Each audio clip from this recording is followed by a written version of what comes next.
off-ramp, but it was just a curved road. And I was in the wrong lane. I was in the lane of oncoming traffic. But all of a sudden, here's this car coming straight at me.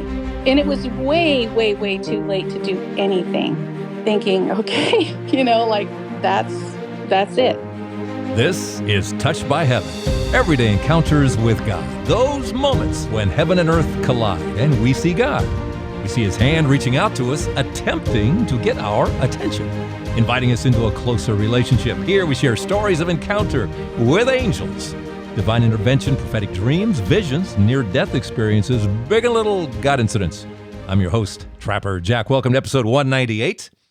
We have Heaven's Interventions, stories from behind the wheel. We do. 3 guests, all with these amazing heavenly encounters that involve being in their respective cars, and that's just part of their individual stories. There's more to it. But this actually began a few nights back. My wife and I were watching a movie. We were watching a great old movie, Whoopi Goldberg, Sister Act, funny movie, wonderful, right? She plays the nun and all that, pretend nun. And then it suggested another movie that I had seen for a while, Lilies of the Field, Sidney Poitier winning the Oscar back in the 60s for this again, more nuns that had come over from Germany. And so, we're getting all nunned up in our movies. And I thought, I got this email from a sister, what's her name? Sister Mary Jo, part of the Sisters of Mercy out of New Jersey. And she had a story. She thinks it's a little story, but it's not. None of these stories are little. They're all part of the conversation that we have with God. A parking angel, only this parking angel, and you've heard about, maybe you have one, find you parking spaces and such. Only this parking angel went way above and beyond. So I thought we'd start there, and that will lead us then to Karen. Karen has another car driving through cars story that are just mind-blowing. But her story actually begins also with nuns. Mm-hmm. And then we get to Carolyn. Carolyn had an interesting experience as she drove by, sadly, a fatal accident, but the one who had now passed on to the other side, he had a message, and Carolyn picked it up. So buckle up. We've got 3 great stories for you here, and we'll start with Sister Mary Jo. How are you doing, sister? Oh, I'm doing great. I'm there watching Sister Act with Whoopi Goldberg. I'm watching Lilies of the Field. Oh, that's funny. I assume you've seen both of those movies. Oh, I sure have. Multiple times. Yes. Yes, absolutely. How long you been a nun, sister? Oh, 59 years. Holy mackerel. You all lived to 180. Well, not quite that long, but we do have some sisters that are 98, 99, and we've had some that reached 100. So, and you're not exactly out there doing aerobics all over the place. You're not always the most looking to be in shape. I guess it's all that spiritual prayer and something kind of keeps you longevity, right? Well, I hope so. Actually, I used to do the New York City Marathon and biking a lot. Really? But now, of course, well, I used to. That was like in my 40s. In a habit. Yeah. I want to see that in your habit. Oh, I have something funny I can tell you. Yeah. This is not a God incident. This is a bike story. Okay. This fella turned right in front of me, and I went into his trunk, went flying in the air. I remember thinking the glasses fell off, and I thought, what's the blacktop doing up there? I was upside down, and it didn't even know it. And thank God I had on a helmet. The insurance company called, and he said, I didn't quite understand the fellow that we don't know these insured people personally. And he said, I really didn't understand what he was saying. He said, I hit a nun. And he said, a nun? You mean you didn't hit anybody? And he said, no, I hit a nun.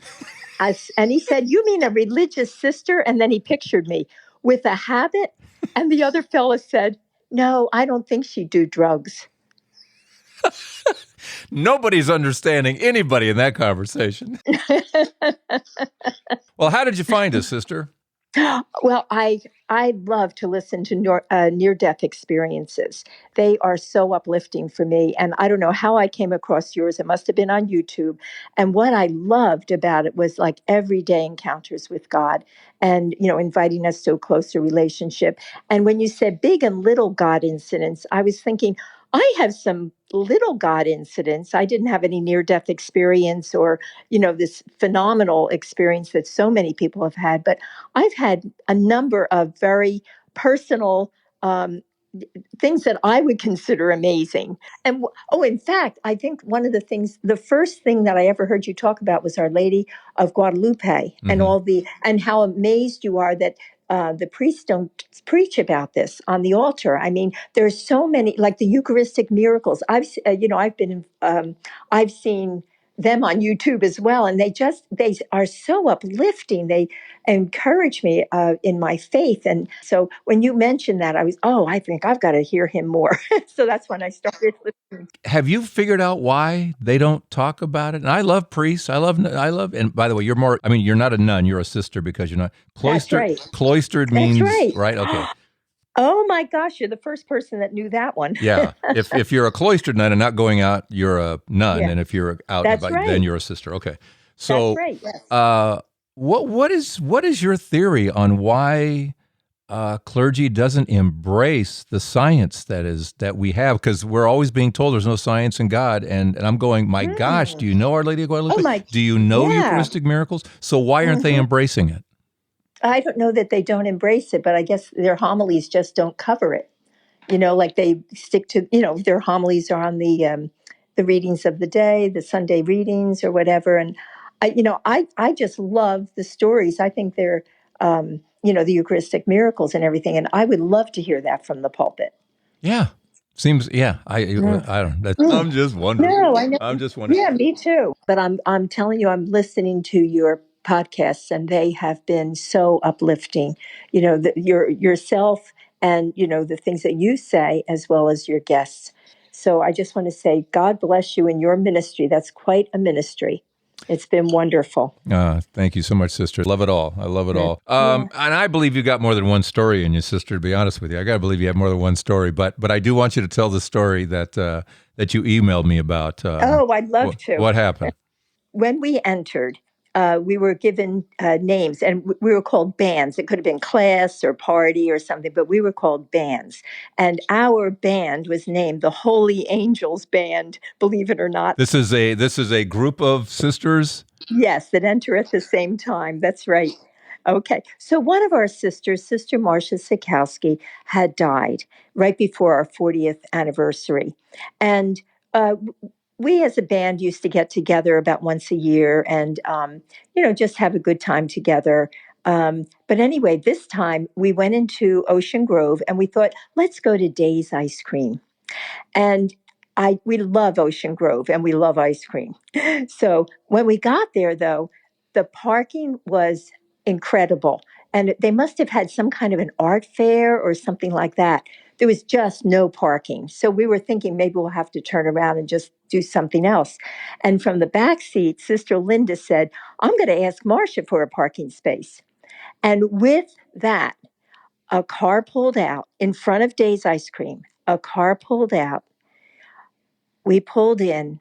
And just in case we missed that Marcia had anything to do with it, the license plate on the car parked in front of us was Marcia, Marcia, spelled the same way she did. Oh my gosh. Nice. Well, I keep saying though, what we did, we all cried, and then we went in and had ice cream. Wow. Wow. But it was amazing. It was amazing. And we've told that story for years. And I'm so glad that there were other sisters in the car with me, because after a while, I think I would have started thinking, did I make that up or was that real? Because it was so phenomenal, like of all license plates. That's good. That's good. Something else too. I'm going to ask you some questions, okay? That Sure.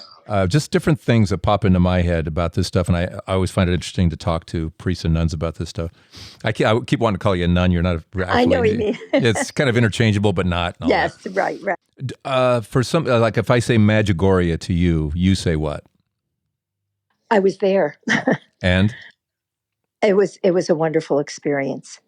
I felt so blessed, and the seers are still living, I believe. Oh yeah, so yeah, all of them. Yes, yeah. So the church is not able to do what they did for Fatima or Lourdes. You have to. The church investigates, and while it's still active, you might say they can't give a definitive. This is a miracle or this is a true appearing of Mary. But I was in Medjugorje. I felt so blessed. Any doubt in your mind? No, not at all. Yeah, me not either. at all. No, not at it's all. interesting because I know Pope, I think it was Pope Francis at the time. He put together some kind of commission or something to look at the earliest accounts, the earliest apparitions of Mary, and the vote was overwhelming. They believed the story. Yeah. The fruits that have come out, the conversion stories, the confessions, the miraculous healings. I've talked to a number of people. The illumination of conscience that has happened to people who have been to Medjugorje, and that term I assume you're familiar with, yes? Yes. Do you know anyone who has experienced that, or have you? Well, while I was there, we did attend a talk by one of the priests, and he went around and prayed over each one of us. And of course, we were slain in the spirit, and I remember that so well. You went out. You were basically gone. Yeah. Yes. And the funny thing is, this was really funny. I was lying next to another woman from our group, and she was crying and I was laughing. And, so it touches different people in different ways. I just felt this bubble of laughter within. And I know that she was crying right next to me. And it was just, it's amazing how God speaks to each person individually. And, so there's not one way of being or, one result. Yeah. Anything else you want to say about Medjugorje in terms of experience or something you saw or heard about? I did not. I know that there was someone in our group that really felt a sense of Mary's presence when we walked up the hill. There was a hill there that we had to that we climbed. I didn't personally feel it, but I do believe that Mary is present, in a very special way. Yeah. Talk to me about Mary with you. I'm out actually during Lent. I just started this last night, a little pre-Lent, but I'm doing a bunch of talks. The talk is called Mary at the Foot of the Cross, and somebody kind of gave me an assignment last year of doing that. I put it together, and while I'm giving the talk, during most of the talk, Jesus is alive on the cross. I love that. And we're reflecting through Mary standing there at the foot of the cross. We're anguishing with her. We're learning from her. And in the meantime, Jesus just keeps pushing up on that nail. And so I keep bringing people back to the cross, then going through different parts of Mary's life. And it turned out really interesting. And so Mary to you, where is she with you? And during your life, has she always been there? Oh, yes, very much so. First of all, my name is Mary Josephine. But no, Mary and Joseph were very special to me. And I want to tell you, I used to say the rosary every day, and I kind of got away from it. And I want to tell you that your podcast that you did on the rosary and all the miracles regarding the rosary, that got me right back into saying the daily rosary. So I want to thank you. Oh, God bless you. God bless you. It's a game changer. I think the rosary is a total game changer. I'm just following what she said to do. So One thing that I was reflecting on when I was thinking of the big and little God incidents, and and the one with Marcia was big for me. But I mean, it's kind of small in comparison to a near-death experience. But I was thinking of some of the other experiences I've had that are kind of small, you might say, but there are other times that, and I can remember some of them. But then there are other times that I remember raving about, wow, how God worked in this way. And I was in the right place at the right time. And now I can't remember what they were. I was thinking of how I can miss the wonder of the moment, or I can forget about the wonders that God has done. And I want to be more aware of that. I can remember some things like, a frozen car door falling open in my hand after I prayed. And I said, look, I've got to get home, Lord, and I can't open this door. And it fell open in my hand. I mean, I know it. I didn't work at it. It fell open in my hand. But that's just it's a small thing. But it's not. But it's not. Yeah. You're right. Yeah, You're right. Because that's part of the daily conversation. I love the daily conversation. And that's just a conversation that I'm listening to you. I hear you. Okay, sister, I'll help you. Yeah. These are the things that are so important, though. This is part of the conversation. This is the nudge and all of that. And it's wonderful when he talks to us through Scripture, but unfortunately, as you know, most people don't read Scripture. Most people aren't reading the Bible. Most people aren't going to church. And so he has to use this whole universe that he's created to talk to us, and he does, to get our attention and ultimately lead us back into hopefully some kind of gathering and into Scripture where it's so powerful. But he's got to start somewhere. That's right. In fact, I was doing a talk on Celtic spirituality and Christian Celtic spirituality, and they are so much into nature and God speaking through nature. And I think we've missed that. Absolutely. And you give talks, you say. Where do you give talks? Yes. Well, one I absolutely loved was on Martha and Mary. Martha and Mary, when they're Mary's sitting at the feet of Jesus and Martha's in the kitchen complaining. Right. At the end, I always give out for Martha and Mary, I give out M&Ms. That's why they want you. That is great. Isn't that great? Yeah. You're a happy sister, I am. Oh, I have to ask you something. I always ask my guests, what's the takeaway? When you start summing up these, whether it's license or hearing an inner voice or whatever, what's the takeaway? What do we know? Let's see. Expect God to speak to you and then listen. That's the shortest one we've had so far, and you're absolutely right. Okay. Thanks, sister. That's about as accurate and succinct as you can make it right there. Be listening. He is speaking to all of us. Our next story is Karen. She actually begins, the first thing she started talking to me about was about other sisters from about 140 years ago. But I wanted to tell you, I'm from Santa Fe, New Mexico, and there's a staircase, the Loretto. They think St. Joseph was the one who built the staircase, yeah. Yes, right. So that's the coolest thing. It is. Well, let's go back. This might be fresher in your mind than in mine. So this is in Santa Fe, right? Yes. And it was a group of nuns they had a church and the choir loft, and they needed a staircase. Yes. And so they were praying about it, and this guy shows up, carpenter, I'll do it. He builds a spiral staircase, no rails, I understand, initially. Initially, yeah. And he was a mystery, just a mystery. They didn't know where he came from. Some think it was Jesus. Some people, Saint Joseph. Yeah. But there's all kinds of theories. But when you look into that thing, the lumber comes from like the Middle East. It was crazy. He didn't even use a single nail, and then he disappeared into thin air after the staircase was built. My mother went to that school, and there's pictures of her on that staircase. What? They used it back in the day. They used it forever. I don't know when they stopped using it, but oh my gosh, that church, we were just at that church. We went to New Mexico. What's it called? The Loretto. The Loretto. But yeah. So, no nails to build this thing. He just kind of worked in private, and then he just disappeared. Mm-hmm. He just disappeared. And when they looked at the lumber, it's like, this only comes from someplace in the Middle East. They couldn't find it. I mean, it's crazy. It's a miracle staircase, and it's right there for people to see. They don't let anybody get on it anymore, touch it. But they used it forever and ever and ever and ever. This picture with my mom on there, my mom's a whole different story. But anyway, so she was on this, there was like 20 girls, if not more, on this staircase. And they did that for years and years. Their senior pictures were taken on the staircase. Oh, I see. And do you remember what year it was that this was built? 1800s? Oh, boy. Must be the 1800s. I actually I don't know for sure.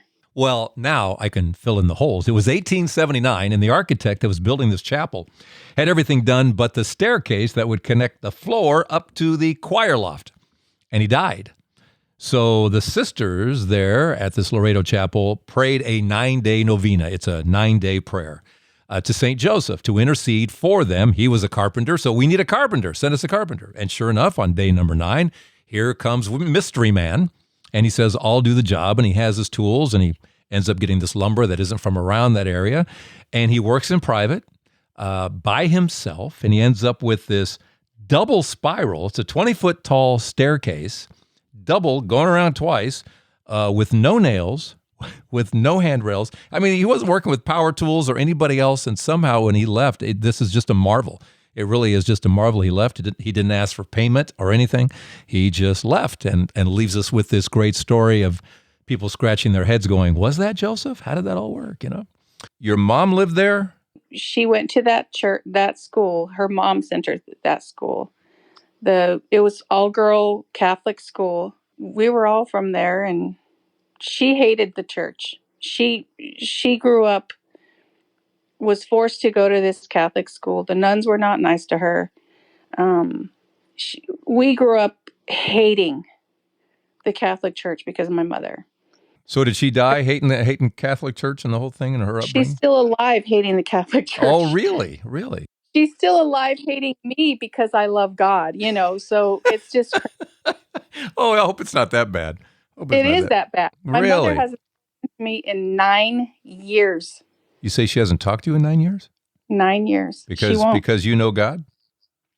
Well, probably not just because of that, but because of our differences are just humongous. I'm so sorry. I'm so sorry. That's not. It is. It's not right. really sad. It's part of what my journey is right now that brings me even closer to God. So it's just crazy. So you grew up in a Christian hating household. I did. Boy, how do you turn that around? They were both alcoholics. I was sexually abused by my own father. My mother told me we were mistakes. It was horrible. This thing was horrible. It was a terrible, terrible childhood. And so I ended up getting married very young. I went to England, got married, all the things, came back. I was a drinker as well. I started drinking when I was 17, And so just numbing myself was like, whew, okay, this is where I want to live right now. This is cool with me. I don't have to think about anything. I don't have to feel that pain. I didn't want that for my daughter. When I became a mom, I didn't want that life for my daughter, although she was in the car when this happened. Let's pause right about here. Really, Trapper? Here? Aren't we about to have the car through Carma? Well, yeah, but look, I'm checking my clock here, and we're almost exactly halfway through the episode. Just seemed to be an appropriate time. What? I'm so bad to you. A quick Patreon shout out. Well, I have to thank Cecilia Lowe for helping us out and joining our Patreon family to keep this all going. Thank you so much. If you're not too mad at me right now, please come to this episode 198 and then just click on through to Patreon. Or you can go to Patreon directly. Not right now because about ready to hit me with a kumquat. And there's nothing worse than getting hit with a kumquat. Well, let me just tell you that you can go to patreon.com and just search for Trapper Jack. There you go. Okay, see, that didn't take too long. Okay, we're getting back to it now. The second half. And this story right here, here it comes with Karen on Touched by Heaven, Everyday Encounters with God. And I don't even tell this story because of the fact that I was drunk when I was driving that car with my baby daughter in there. So you're coming from a party, or what were you doing? Well, actually, we were at a motorcycle. My roommate was a motocross rider. And she was really good at it. So we were there all day drinking beer, doing the thing. So I was driving home with my little girl. She was probably 3 or 4. Going home, Albuquerque, New Mexico. It's kind of like an off-ramp, but it was just a curved road. And I was in the wrong lane. I was in the lane of oncoming traffic. So because I wasn't with it, I just was driving in the wrong lane. You just think you're in the left lane of a 2-lane. I don't know what I'm thinking. Okay. But all of a sudden, here's this car coming straight at me. And it was way, way, way too late to do anything. Way too late. Like it was right there. And I just remember cringing my face and thinking, okay, okay, that's it, with my daughter and everything in the car. But we went right through it. We just went straight through that car. And I was like, what just happened? Drunk and all. I was like looking in my mirror, looking at the road, snapped out of being in the wrong lane, and just like, holy heck, what just happened? I knew that there were two old people in that car for some reason. I don't know how I knew that, but I did. We went through it. But in your own recollection, were you just suddenly on the other side? Yeah. Okay, but you have some sense that there were two older women in the car that you picked up going through. Yes. Now the skeptic will say, "Well, you're too drunk. You didn't go through it. You were drunk." Well, I mean, I wouldn't blame them, because I'd be like, yeah, you're right. You're probably right. I would think that too. But I know what I went through, and I know what happened, and I think about it periodically. My daughter, who was 3 then, she's 40 now. My daughter serves the Lord now. She's a pastor. Her and her husband are pastors of a church here in this town that we live in. Really? And so I always contemplate, like, okay, so he saved me from that, saved her from that, saved us from that, saved those people from that happening, because we were probably going like 40 miles an hour. At least, yeah, probably about 40, because it was a curve. And so saved all of us from that. We would have been dead. It would have been a collision head on. It saved me. I mean, he saved me even though I was drunk. That must have something to do with it. It's one of those things where I believe your story. I believe you drove through the other car. I believe that you were inebriated. I believe that you weren't supposed to be behind the wheel. I think you saw what you saw, experienced what you experienced.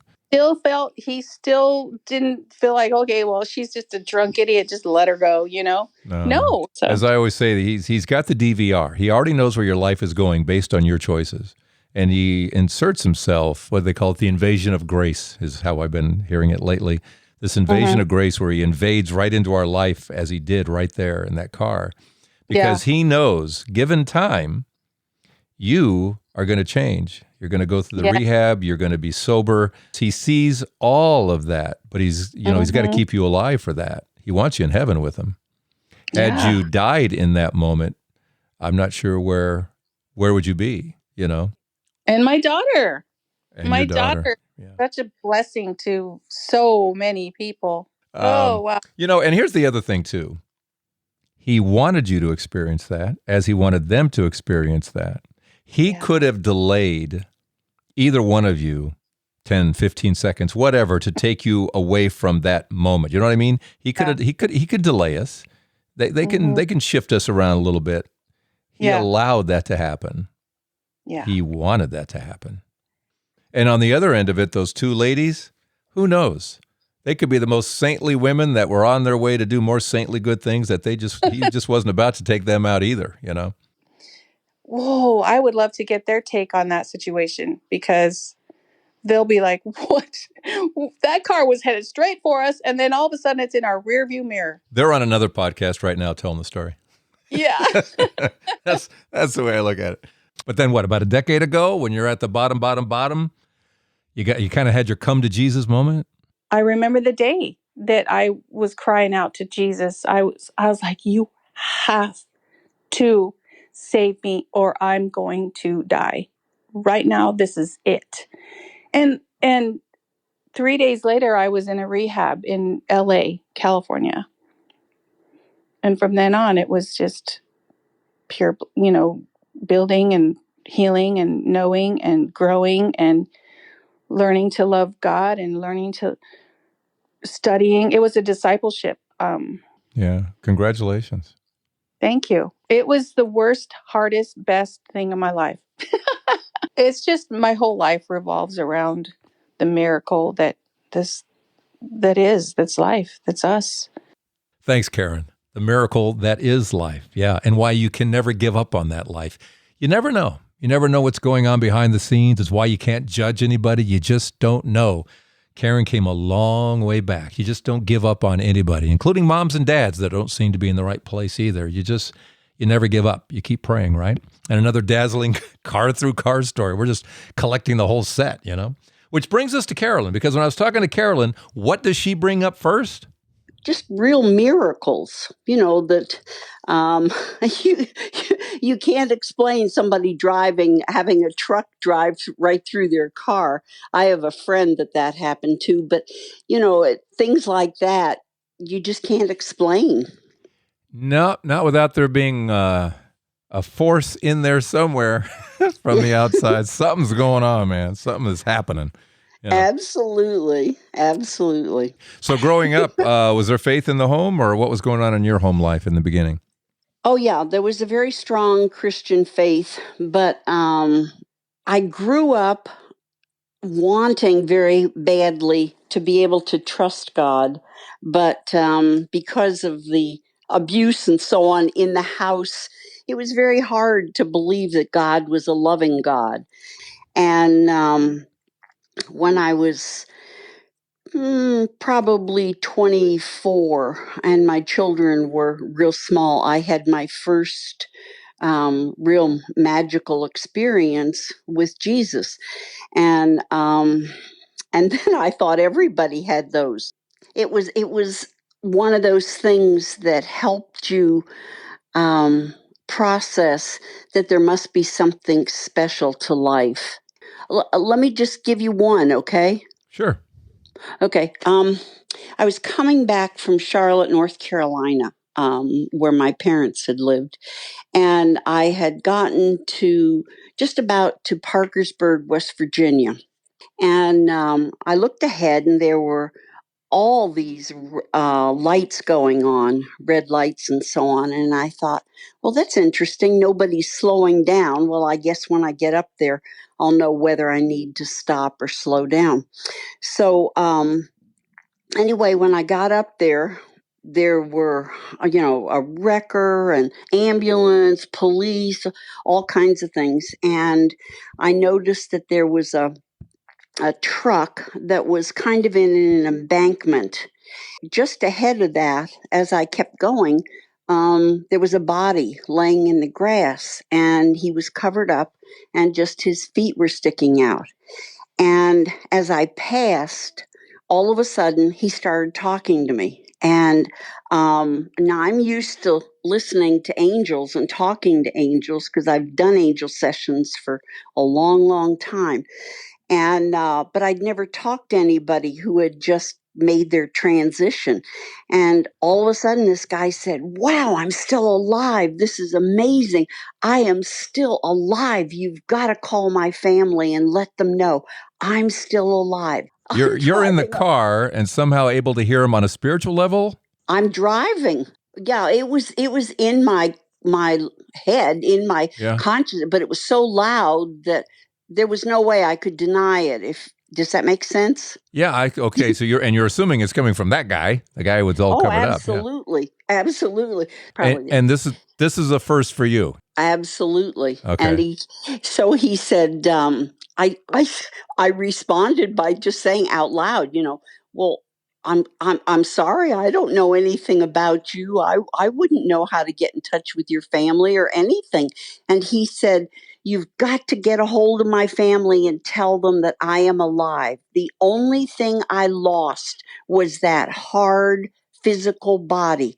I'm still alive. You've got to let my family know." He said, "If this accident had not taken my life, there was something else already in the works that would have, but it would have been much more painful for me." And I'm like, oh my gosh. So, it's how do you respond to this kind of stuff? So, anyway, I said, "Listen, I don't know where I would even begin, but I will do the best I can." And so he just said, "Please let them know." So you got a name? You ask him his name? Nope, I didn't. I was just so floored. That's the first time it had happened. I didn't even ask his name. So I went on home, and the next morning I was in Canton, and as I left my appointment, just as clear as a bell, I heard, well, if there was a fatality in the Parkersburg, West Virginia area, the newspaper must have an article about it. Well, sure enough, I called my husband and I asked him to please do me a favor and just look on the computer and see if he could find this. So it wasn't 5 minutes, and he called me back and he said, yes, the guy's name is Kevin. He was 34 years old. He was coming south on 77 and had crossed the median, crossed the northbound side and had gone into that embankment. And in the obituaries, I found him. And it gave his wife's name and the address and all this information, no children. So I called information and I got the number and I called and a woman answered. And I said to her, gave her my name, and I said, I happened to pass the accident yesterday, and I wanted you to know how sorry I am. And I said, but I'm used to walking or talking with angels. And I said, Kevin asked me to give you a message. And she burst into tears, and I thought, okay, I just have to give her the message. That's all I was intending to do. So I told her what he had said. And then I did say to her, do you happen to know what he was referring to about there was always already something else in the works? And she said, yes, I do. And it's none of my business, so it wasn't something that I asked her about. So anyway, when we were done, I just said that I would keep her in my prayers and keep Kevin in my prayers. And again, I was sorry that, he had passed on. Okay, let me ask you this. Okay. And you've had enough experiences, discernment's always an issue, right? Oh, absolutely. There's the good guys and the bad guys, always trying to get our attention and make, the bad guys want us to think they're the good guys and all that stuff. So how do you know that wasn't a bad guy trying to get your attention? Because the bad guys know also about the other way that he would have died. You know what I mean? I mean, they know exactly what the good guys know. You know that. Right. But I also know that when I have the calmness and the peacefulness within myself, it's not something that I'm alarmed about or on guard about. The whole thing was new. So, but I've also learned the angels really have protected me most of the time, and I just trust. Yeah. Yes, we all do need to trust more. And in this part of Carolyn's story, we crawl out from behind the steering wheel and we take a sharp right-hand turn because somebody new enters the picture. My daughter had a baby, and it was her first baby. And this little fellow was born with a birth defect, and he lived 5 weeks and died Christmas Day. And it was hard watching her go through what she was. So one morning, I was walking downstairs and I was crying. And I turned and went into my kitchen. And half my kitchen was lit up like the sun. That's the only way I can describe it. I walked in and Mary said to me, I too had to watch as my child went through great agony and pain and suffering. And she said, is it not possible that your daughter will end up having this as one of her most growing experiences of her life? And I was just holding on to my counter and I said, yes, that's possible. And she just said, be at peace. Yeah. And then the light went out. Mother Mary, she came back a little over 2 weeks ago right now. And you had mentioned you're not Catholic, so this is just Mary talking to one of the kids. Coming. Yeah, I know. I'm glad you get Mary. I'm so happy you get Mary. She's awesome. Yeah. Okay. Yeah. When our Heavenly Mom contacts us, that's pretty cool. All right, go ahead. And they said to me, why do you hide your treasures? And I said, oh, do you mean my visitation from Mother Mary? And they said, yes. I said, well, how would I go about sharing that experience? They said, we need you just to be able to tell people that Mary is visiting people at this time and that she wants everybody in the world to know that she's here for them. and that if they would just pray to her and ask for her help, that as soon as they smell the roses, they will know they've made the connection with her. The scent of roses was just indescribable at this point. And then I said, well, is that enough? Just to let people know if they pray and ask for help that she will be able to come to them and help them. And all of a sudden, Mary came right back through. And she said to me, did I not give you hope when I came to you the first time? And I said, I started crying. And I said, yes, you sure did. And so then the angel came back and said, it is just a matter of sharing. I'm sorry. I brought me to tears again. Sorry. They want you just to do the best you can on getting this word out to all of humanity, to let them know. And I said, all right, I will do the best I can. I said, I don't know exactly how to do this, but I will pray for guidance and make sure that I do this. I promise.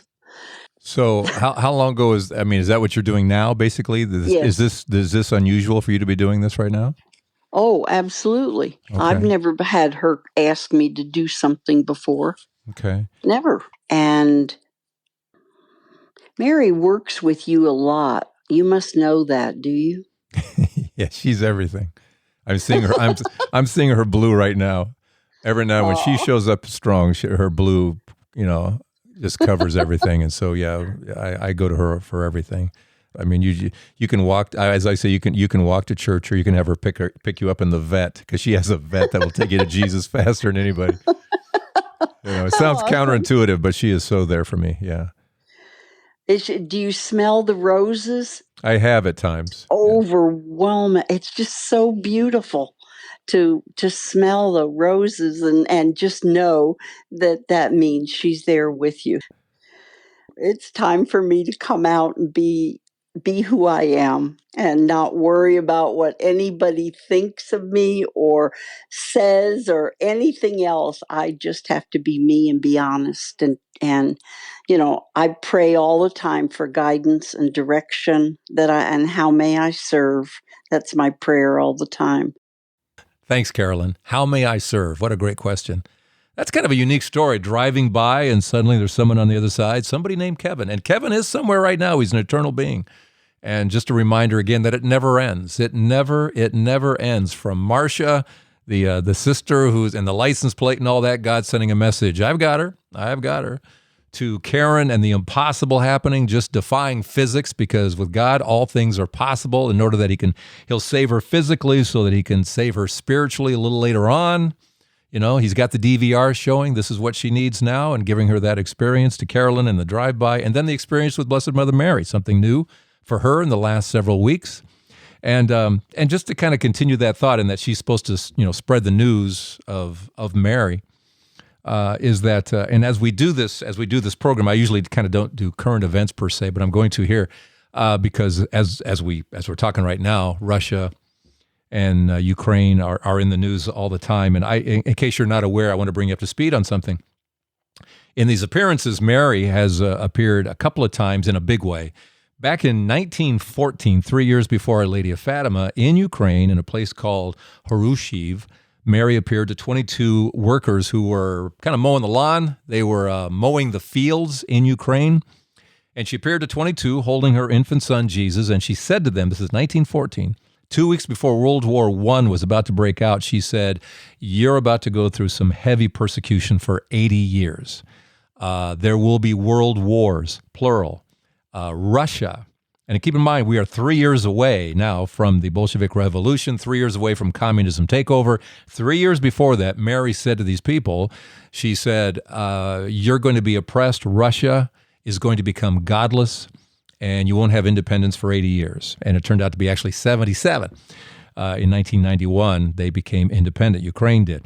What else did she say back then? But just that there would be just a huge persecution, and 7 to 10 million people in Ukraine either starved or were killed by Stalin in the 20s and 30s. So now we get to 1987, and she appeared in the same area atop a church, again in Harushiv, and this time over the course of 4 months from April to August 15th, which is one of Mary's feast days, Feast of the Assumption of Mary into Heaven, she appeared to hundreds of thousands of people. She just kept coming back atop this church, and the church was like glowing from the inside up. And the Russians tried to conceal this and try to say there was nothing going on and all kinds of stuff. But anyway, bottom line is she kept appearing and saying basically the same thing. You're about to have your independence. It was to come in just what that would be 4 years later in 1991. In 1992, the Soviet flag came down. The last time the Soviet flag flew and came down was on Christmas Day, 1992. Again, not a coincidence, a super God incident. I mean, that was the message. But she said, Ukraine, you will have your independence, and they have been independent since.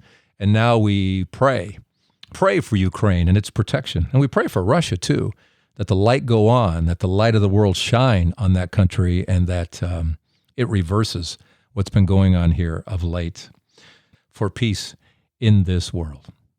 Thank you again. My thanks again to Sister Mary Jo and to Karen and to Carolyn for their great stories, these heavenly interventions and stories from behind the wheel. So what is your story? Get a hold of me here at touchedbyheaven.net. And by the way, while you're in your podcast app, if that's where you happen to be, if you could do that rating review thing, thank you so much for keeping us a 5-star podcast. We appreciate that very much. It gets the word out to so many others, and others find out about it because of your ratings and reviews. So thank you for that. And if you can come here to patreon.com, if these stories are bringing you closer to Christ, to your faith, and would like to join the Patreon family and keep it all going, we appreciate that here at episode 198 to touchedbyheaven.net, or you can go straight to patreon.com and search for Trapper Jack. Thank you so much. We'll do this again next week. Okay? Okay. We'll see you next week. Here at Touched by Heaven, Everyday Encounters with God. I'm Trapper Jack. Expect God to speak to you, and then listen.